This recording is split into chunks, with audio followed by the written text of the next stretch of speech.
Assalamualaikum warahmatullahi wabarakatuh. Bertemu lagi dengan saya Punita dalam mata pelajaran prakarya. Baik anak-anak, hari ini kita akan melanjutkan materi kita, yaitu tentang kerajinan bahan lunak. Sebelum mulai, alangkah baiknya kita mengucapkan basmalah terlebih dahulu. Bismillahirrohmanirrohim. Langsung saja. Ya, ini ke peta materi. Minggu kemarin kita sudah mempelajari tentang prinsip, jenis, dan karakteristik dari bahan lunak alami.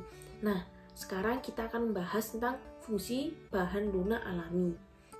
Nah, anak-anak, fungsi kerajinan bahan lunak alami ini dibagi menjadi dua, yaitu benda pakai dan benda hias. Nah, ini ya anak-anak, benda pakai dan benda hias. Nah, benda pakai ini produk karya kerajinannya yang diciptakan mengutamakan fungsinya.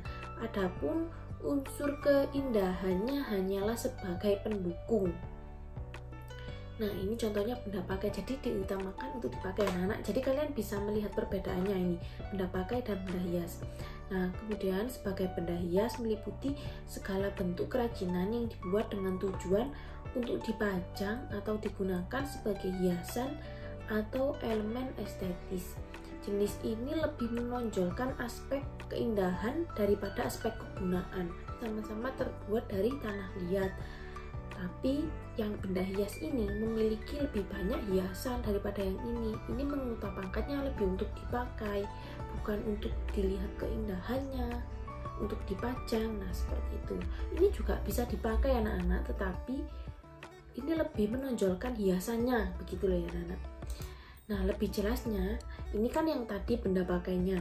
Sebagai benda pakai, kerajinan ini digunakan untuk keperluan praktis, diantaranya tempat makanan, sayuran, buah-buahan, kemasan minuman, pelengkap upacara, aksesoris busana, dan lain-lain.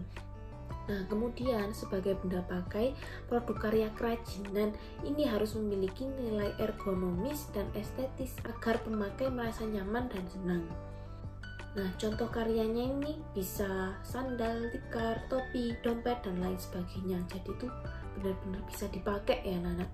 Nah, ini kalian pasti bertanya, apa sih maksudnya ergonomis dan estetis? Jadi ergonomis ini yaitu pengertian unsur ergonomis pada produk kerajinan, aspek fungsi yaitu menepati porsi utama atau karya kerajinan selalu dikaitkan dengan aspek fungsi atau kegunaan. Nah, dibagi menjadi tiga, yaitu keamanan, kenyamanan, dan keluasan. Jadi kerajinan ini aman atau tidak dipakai, nyaman atau tidak, nah, kemudian luwes atau tidak. Nah, luwes ini sama saja dengan fleksibel ya anak-anak. Seperti itu. Nah, kemudian kalau yang estetis ini artinya yaitu pengertian unsur estetika adalah nilai-nilai estetis yang menyertai sebuah karya seni.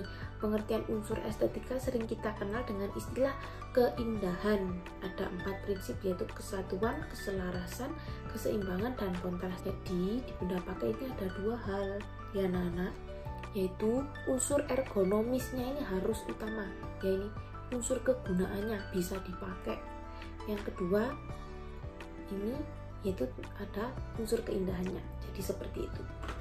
Nah, kalau benda hias ya ini yang tadi, karya kerajinan sebagai benda hias meliputi segala bentuk kerajinan yang dibuat dengan tujuan untuk dipajang atau digunakan sebagai hiasan atau elemen estetis. Jenis kerajinan ini lebih menonjolkan aspek keindahan daripada aspek kegunaan. Syarat kerajinan sebagai benda hias harus memiliki nilai estetika atau keindahan. Seperti itu. Nah, ini contohnya yaitu ada vas bunga, gorden, hiasan dinding, dan lain-lain.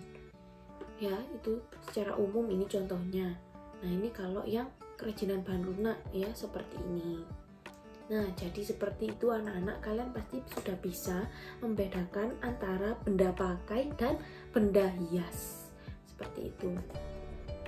Baik anak-anak, materi kita untuk hari ini hanya segitu saja. Saya harap kalian bisa memahaminya setelah dijelaskan oleh Bu Dita.